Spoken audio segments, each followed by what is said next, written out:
안녕하세요. 31살 평범한 직장인입니다. 수도권 지역에 와서 어느덧 자취 생활한 지 4년이 되었네요. 자취하다 보니 월세, 공과금, 보험료, 그리고 기타 생활비로 인해 경제적인 압박을 느끼며 살아가고 있습니다. 그래서 경제적 어려움을 해결하기 위해 1년 동안 친구랑도 같이 살아봤지만 남자 둘이서 한 방에서 지내는데 한계가 있더군요. 친구가 여자도 데리고 오고 청소도 잘 안 하고 여러모로 불편하고 신경 쓰이는 게 많았습니다. 차라리 혼자가 편하다는 생각에 지금은 혼자서 원룸을 얻어 지내고 있습니다. 퇴근이 6시인데 집에 들어오면 이것저것 사서 먹어도 보고 반찬 가게에서 좋아하는 찬들 몇 가지 사두었다가 햇반을 돌려 먹기도 했는데 한창 나이에 햇반 3개는 거둔하게 먹을 때이고 사서 먹는 차는 턱없이 부족할 때였죠. 그렇다고 배달시켜 먹자니 1인분은 배달비를 따로 줘야 하고 최소 1만 원짜리는 시켜야 배달비가 무료인데 저녁 한 끼를 어떻게 때우면 좋을까 고민하던 차에 집 근처의 전라도식 500반이 7,000원에 무려 10가지가 넘는 반찬이 무한 리필되는 식당이 새로 생겼더군요. 주변에 큰 빌딩과 보험사 직원들 상대로 장사를 하다 보니 가성비가 뛰어난 식당들이 많았지만 제 입맛이 맞는 곳은 아니었죠. 낮 위주로 장사하는 식당이라 저녁 8시쯤에 문을 닫았기에 퇴근하고 곧장 가면 거의 마지막 손님으로 식사를 할 수가 있었습니다. 물론 저녁에는 반찬이 떨어져도 새로 만들어 채워두지 않는다는 단점이 있긴 했지만 저같이 많이 먹는 대식가에겐 남은 음식들만으로도 충분히 배를 채울 수 있었으니 저로선 감사할 따름이었죠. 거의 매일을 한 달 넘게 찾아가자 서서히 아줌마도 나를 애틋하고 살갑게 대해줬고 나를 위해 반찬 따로 챙겨뒀다가 저녁에 꺼내주기도 했었네요. 환하게 미소 지으며 반갑게 맞이하던 식당 아줌마를 보고 식당 아줌마가 왜 저렇게 우아하게 생겼지 하고 놀라고 음식이 하나같이 내 입맛에 잘 맞아 한 번 더 놀랐으며 이후 단골이 되었습니다. 주인 여자 나이는 40대 초반으로 보였으며 상냥한 말투에 연예인 느낌도 좀 있었습니다.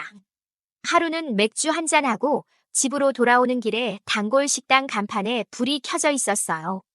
시간은 밤 9시가 넘어가고 있었죠. 이 시간엔 보통 손님을 받지 않았는데 식당 문을 열고 들어서자 아줌마와 눈이 마주쳤는데 나는 그만 당황하여 얼굴이 빨개지고 말았습니다. 식당 한켠에 쪼그리고 앉아 여자 2명이 수다를 떨며 열심히 파김치를 담고 있는 모습이 너무나 사랑스러워서였죠. 정인 씨, 이 시간에 웬일이세요? 저기 아줌마 혹시 라면 하나 먹을 수 있나요? 이 시간까지 저녁을 안 먹었구나 뭐 하느라 늦었어 죄송해요. 한잔하고 들어오는데 아줌마가 끓여주는 칼칼한 라면이 땡겨서요. 영업시간은 이미 끝났지만 정인 씨니깐 특별히 해주는 거예요. 들고 있던 파김치를 내려놓으며 일어나려는 아줌마에게 너무 미안해서 아니요. 집에 가서 제가 그냥 끓여 먹을게요 하면 나오려는 순간 그래도 내가 끓이는 거랑 총각이 끓여 먹는 거랑은 맛이 다르지. 기다려봐요. 방금 담은 파김치도 내줄 테니 맛도 볼 겸. 그때 옆에 있던 아줌마가 한다는 소리가 얘 너 혹시 저 총각이랑 몰래 사귀는 건 아니지? 어머 총각 앞에서 못하는 소리가 없어. 그만해 왜 그래? 언뜻 봐도 둘 사이가 심상치 않구만. 서방 없는 년이 젊은 총각하고 사귈 수도 있지 그래요. 총각, 아, 네 그럼요. 불가능한 일도 아니죠. 호 총각이 그래도 생긴 것보다 말이 잘 통하네. 그때부터 주인 여자에게 본격적인 호감을 가지게 되었습니다. 매콤 알싸한 맛이 일품인 파김치에 라면을 돌돌 말아먹고 수저를 내려놓는 소리를 들었는지 아줌마가 다가왔다. 어머 벌써 다 먹었구나. 공기밥이랑 국물까지 싹 비웠네. 가게 문 닫았는데 찾아와서 죄송해요. 그러자 그녀는 생긋 웃으며 내 어깨를 툭 하고 한 번 치더니 얼굴을 내 얼굴 가까이 가져오며 말했다. 오늘 보니까 정말 귀엽게 생겼다. 내 모습을 귀엽다는 듯이 한참을 보더니 커피도 한잔 해야지 하며 돌아서서 그릇을 챙기셨다. 아줌마가 그릇을 치우고 설거지를 하는 동안 내 눈은 그녀를 쫓아다녔다. 총각 뭘 그렇게 뚫어지게 쳐다봐. 이제 보니 정말 내 친구한테 관심 있구나. 호우 그러지 말고 사귀자고 고백이라도 한번 해봐. 아차 싶었다. 파김치를 함께 담그고 있던 아줌마 친구분이 옆 테이블에 앉아 있는 것도 잊은 채 나는 쥐구멍에라도 들어가고 싶은 기분이었다. 정인 씨 왔어. 오늘은 육개장인데 맛있게 먹어 하며 저녁마다 식사를 해결해주는 식당 주인 아줌마. 그날 이후 많은 나이 차이의 연상인데도 불구하고 여자로 보이더군요. 이후 식당 아줌마와 친하게 지내게 된 것은 매일 저녁을 거기서 해결하면서부터였어요. 타지에서의 자취 생활에 백반정식 7,000원, 엄마가 만들어준 집, 밥 같은 반찬을 무한으로 배불리 먹고 제대로 된 끼니를 해결할 수 있는 곳, 고달픈 자취 생활에 나에게는 사막에서의 오아시스 같은 곳이었어요. 그곳에서 식사하는 시간이 하루의 가장 행복한 시간이었고 너무나 좋았습니다. 원룸에 차를 주차하고 저녁을 먹기 위해 식당 쪽으로 향하는데 식당 주인 여자가 커다란 뭔가를 잔뜩 들고 낑낑대며 걸어오더니 나를 발견하곤 반갑게 인사를 합니다. 어머 정인 씨구나. 아, 네 안녕하세요. 오늘은 퇴근이 조금 늦으셨네요. 내 중요한 일 처리가 조금 늦어져서요. 그때 아줌마가 들고 있던 길다란 상자 하나가 길바닥에 떨어졌다. 내가 다급하게 잡으며. 근데 이게 다 뭐예요? 혼자 이렇게 많이 샀어요. 네. 생필품이 다 떨어져서 오랜만에 마트에서 이것저것 샀는데 짐이 조금 많아졌네요. 나는 들고 있던 짐 몇 개를 들어 도와주었어요. 어머, 괜찮아요? 떨어진 거 그냥 위에 올려주시면 되는데 아니에요. 어차피 식당에 가던 길인데요. 들어다 드릴게요. 괜찮은데 죄송해서 어쩌죠? 에이, 그게 죄송한 일인가요? 식당 뒤편에 딸려있는 그녀의 방 안까지 들어가 물건을 내려놓았습니다. 그럼 먼저 나가 있을게요. 네, 고마워요. 정인 씨. 문 손잡이를 잡고 돌리는데 다급하게 날 불러세웁니다. 저기 정인 씨 저기 미안한데 이왕 신세진 김에 ¿Y otra vez? 부탁 하나만 더 해도 될까? ¿Otra vez? 네, 그러세요?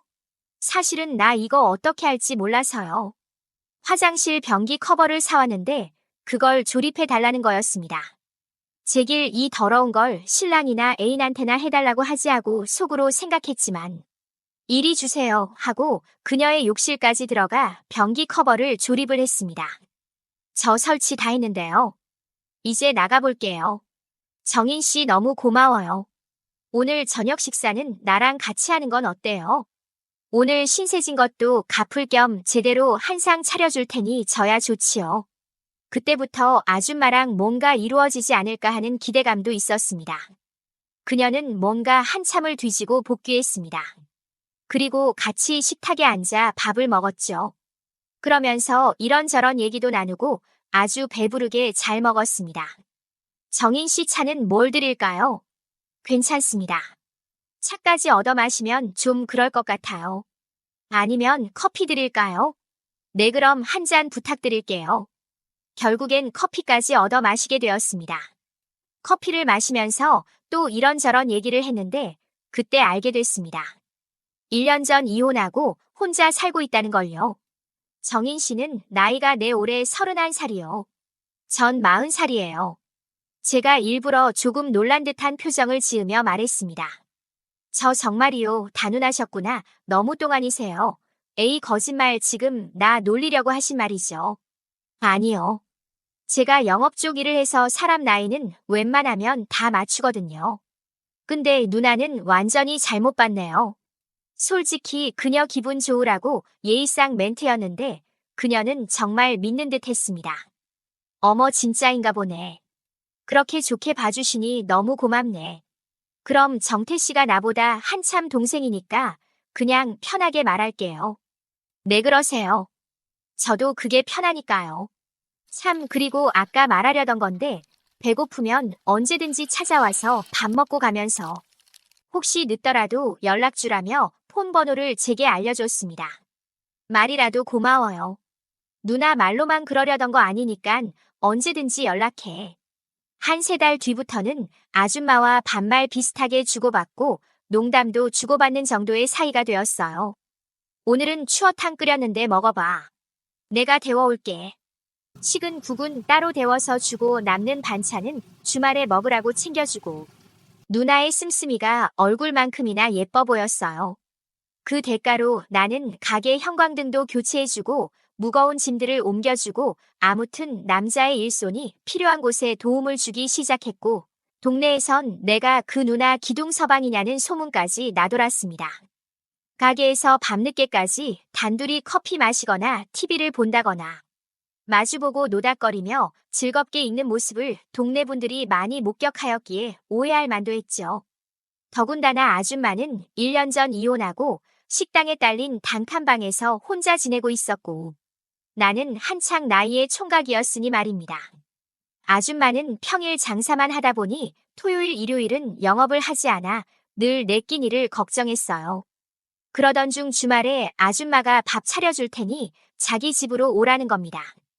토종닭 1마리를 사와서 각종 한약재에 넣고 1시간 동안 푹 끓여낸 닭백숙을 만들어줬어요. 정인 씨는 여자친구가 없어 몸보신도 필요 없겠지만 그래도 한번 먹어봐 하며 내가 여자친구가 없다는 걸 약간 비꼬는 듯한 말투로 얘기했습니다. 닭을 다 발라먹고 닭죽까지 먹고 나니 일어나기 귀찮을 정도로 배가 불러왔어요. 소파에 기대어 앉아 TV를 보면서 한동안 아무런 말 없이 나란히 앉아만 있었다. 누난 나한테 궁금한 거 없어. 정인 씨는 왜 만나는 여자가 없어? 헤어진 지 꽤 오래 전이야. 이 동네를 오고 나서 1달 만에 여자애가 바람 피서 헤어졌지. 나랑 헤어지고 내과 레지던트랑 사귄다는 소문이 있던데. 하긴 나라고 해도 중소기업이나 다니는 나보다 의사가 훨씬 괜찮지 하고 생각했어. 그럼 그 이후론 아무도 없었어. 그때 너무 실망을 많이 해서 지금은 여자 만나고 싶은 생각도 별로 없어. 근데 혹시 모르지 누나 같은 여자가 있다면 나처럼 나이 많은 여자가 뭐 좋다고. 그러는 누나야말로 혼자 산 지 1년이 넘었는데 애인이나 하나 만들지 뭐 했냐. 아무튼 나 장가 갈 때 누나같이 요리 잘하고 내조 잘하는 착한 아내 있으면 정말 좋겠다.